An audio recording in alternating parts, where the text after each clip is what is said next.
Cool kids.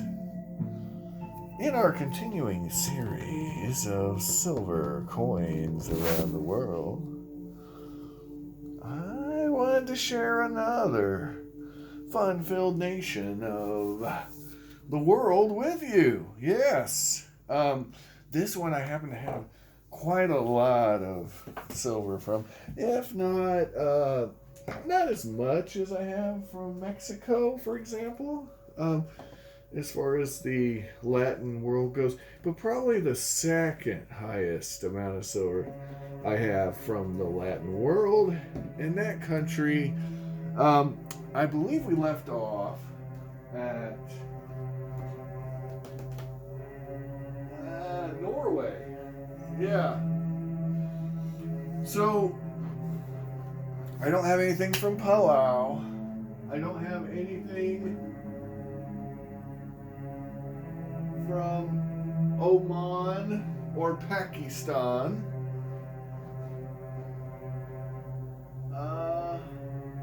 I don't have anything from the Palestinian state.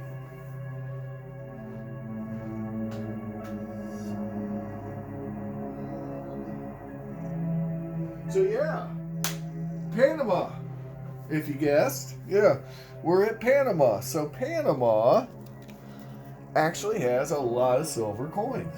Yeah, going way back. And a lot of those coins, interestingly enough, were made in the USA. Yeah, either by the Franklin Mint or by the U.S. Mint. What are you doing? You crazy. Crazy girl. Crazy girl. So yeah, Panama. This is a 20 Balboa. It's over 3 ounces of silver. Yeah, it's almost 4 ounces.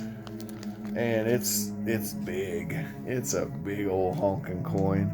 And I actually have a few of them. Here's what they look like in the original case. These also came in mint sets from the Franklin Mint. Yeah, this one's a proof. That other one was a business strike. They are all sterling goodness. And that's a 78. This one's a 77. So they made them a few different years. And the damage on this one's on the capsule. And yeah, all these are about 4 ounces of silver. And yeah.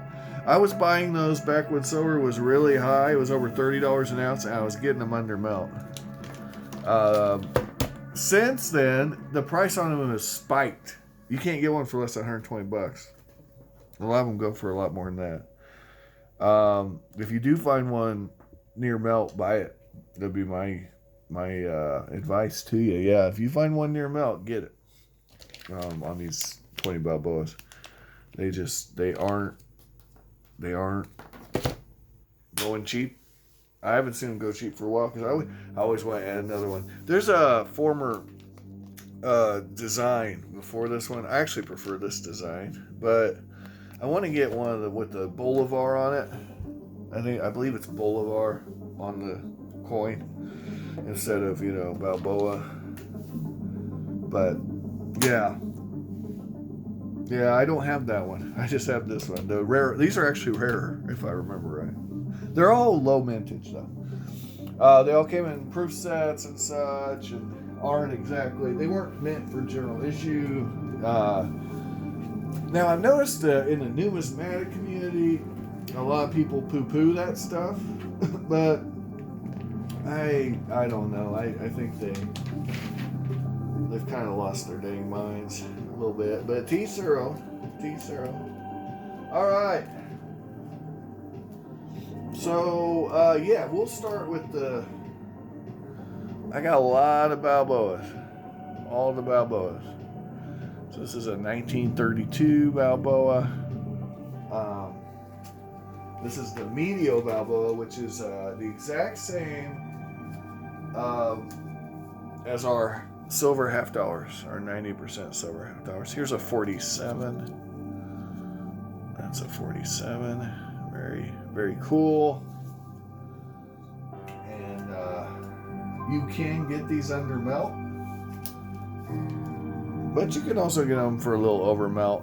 And some people just want stupid money for them. Most of mine, I don't have a lot of the Medio Balboas. Most of mine are Decimo Balboas and the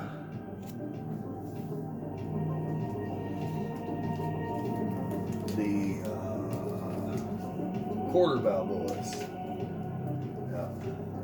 Which, 10 cent coin and 25 cent coin. And they are the same. They're 90%. There are some odd ones later on, especially in the Medio Balboas, that are 40% silver, and we'll get to that. So this is an actual Balboa, and these were made at the U.S. Mint, and they are 90% silver, and they're the exact same silver weight as a U.S. silver dollar. This one, I don't have very many because they always go for high premiums. And this is from a proof set. And yeah, but if you look, and the great thing about these Panama coins, these Panamanian coins, they tell you exactly what you're dealing with. You got a 0.900 lei, that's fineness. And then you got the grams. So you could calculate the silver weight by multiplying the lei times the gramos and then dividing it by 31.01, whatever.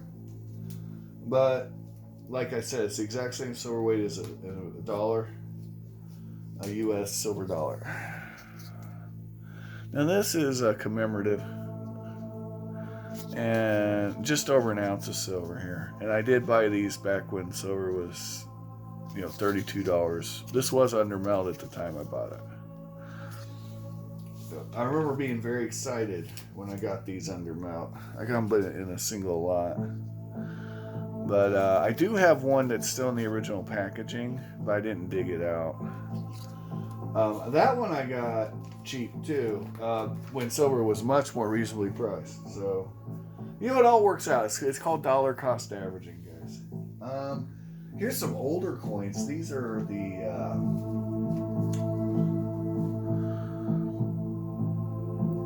these are a little older. This is 10 cents. 10 centavos. And right there. Centísimos, sorry. 10 centísimos, 1904. And this one's a little more beat up, but I got it under melt, so I'm cool with that. Yeah, this one's in way worse shape, but under melt all day, I'll buy it all day, every day. Matter of fact, same thing with this one. A little more worn than that first one, but under melt, and that's good enough for me. Now these are 90% silver, and just a touch under what's in a U.S. quarter. Just a touch under. A little lighter in the butt than a U.S. quarter. Even though the coin looks nice and big, I guess it's skinny. It's just under what it. But here's the cool one. This is a Panama Pill. Yeah, I think it's 2.5 centísimos, if I remember right. This is the smallest coin ever minted by the U.S. Mint, if I remember right now. We could have that wrong, but I'm pretty sure this is the smallest coin ever minted by the U.S. Mint. So, pretty cool little novelty item. This is a 40%. So what's cool is, though, the ASW on this Medio is about the same as the ASW on this 10 centísimo from 1904. It's within two 10,000ths of an ounce or something. It's really close. So that's really cool. But this is 40% silver. Low mintage though. Not in great shape either. And I did buy this. Now I'm not always perfect. I bought this assuming it was 90%. And I should have known better because it would have said lay 90, right? See? So there's a learning. So I bought this a while back thinking it was 90% silver and thinking, well, $11 ain't bad for that. Well, it turns out it's 40%. But the mintages are really low on these, so yeah. But it's not in great shape. If it was in mint condition, I'd probably be better with it. But it's a lesson. I keep it in as a lesson. Now, I'm not going to sit here and bore you guys. I literally have probably 100 of these. I'm not even kidding. I have 100 of these if I have one. I'm not trying to be funny or cute. And most of them I get under melt. Yep. You just buy them in bulk. You'll even get them in mint or AU. And some of them have really low mintages. So, just be on the lookout for that. And you'll have various designs depending on the year. Some of the differences are very subtle. And then some of them are really, really easy to spot. You can really tell the ones that were meant for circulation because they're usually pre-worn. But very cool. And like I said, I got a bunch. I just got oodles of these things. Just a metric crap ton of these coins. I can't even begin. And same with the next coin I'm going to show you. I just got just stacks and stacks of these. The 10-cent coins I have a lot more of. But, I'm sitting here getting them at 80 cents a coin. Why wouldn't you? These are the exact same silver weight. Here, let's see if we can really zoom in here. These are the exact same silver weight as a U.S. dime. There you go. Lay 0.900. Gramos 2.5. So, it's the exact same amount of silver that you find in a mercury dime or a rosy. Yeah. All right. And then we've got these. And I've got a butt ton of these too. And a lot of them are under melt. So, this one's dinged up, but we can really look here and it's 90% and 6.25 grams, which is the exact same silver weight as a U.S. quarter. And these are your quarter Balboas. Yep, right there. And here's an older one. Yeah, this one's older. This one was one of the earlier. I think it's 1930s when they started making them. But the 47s, so they skipped a bunch of years. And it went,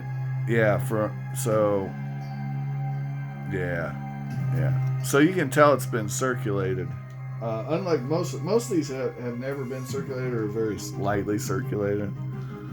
Like this, it's, this hasn't seen a lot of hands.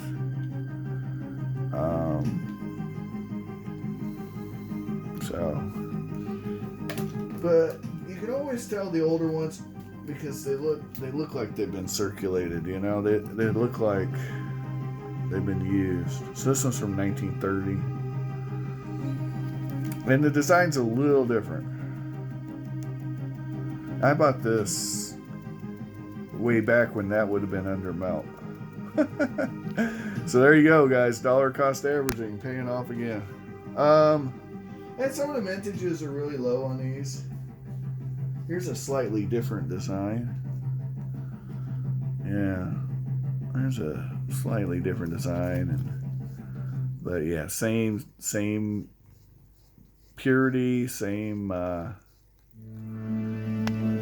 ASW, same old. Yeah, so, and yeah, I have a bunch of those. And here's another 1930.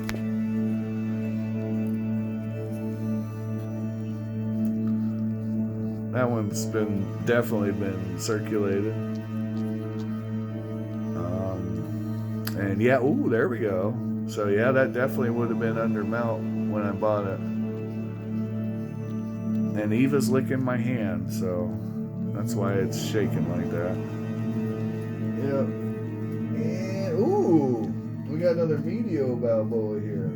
What a treat.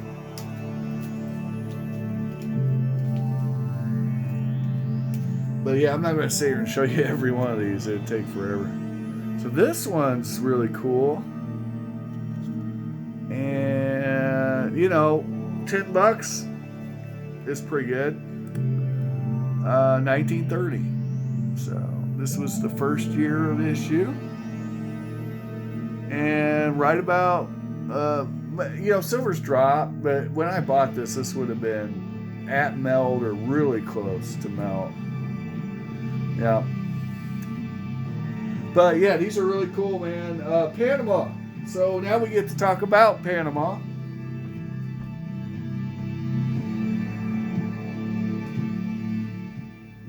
Which is our favorite part of the video. So Panama is in Central America. An interesting thing about Panama is we actually sent the U.S. Army there. Yep. Now, a lot of people have forgotten this, but I remember it. I think I was 12 when they did this. Yeah. I was a kid, but, you know, it's recent enough that I remember it, you know, in my old age. And we went down there to get Noriega. You remember Noriega? Now, Noriega ended up dying in prison, but it wasn't a big news story. No one cared by then. It's kind of ironic. But back then, it was a big deal. Okay. And yeah, we sent in and we lost, we had some problems. I remember some Rangers got killed. They dropped them in the wrong spot. Yeah. Panama, man. Central American country. They got sloths. There's sloths in Panama. I know that. Van Halen did a song about Panama, right? They have a lot of the same problems a lot of Central American countries have, but they also have some of the good things that Central American countries have. Like, a lot of people like to build their retirement homes down in Central America. The tax rates are great. It's a great place. The dollar spends well there. So, you know, you can really stretch out the dollars, and in general, the homicide rates are going down in that part of the world. I know Nicaragua's really made some strides, but we're talking about Panama. There's some shady stuff going on in Panama too. A lot of corruption, a lot of crime, a lot of drug trafficking. I mean, it's kind of where everything from South America comes up if you're going by land, right? So you can imagine. Venezuela's popping, and it's, you know, a hop, skip, and a jump away, right? So there's there's a lot going on in South and Central America these days. Yeah. All right. Well, anyway, thanks for watching, and have an amazing day. Like, share, subscribe, and tell all your friends. Panama, it's in the books.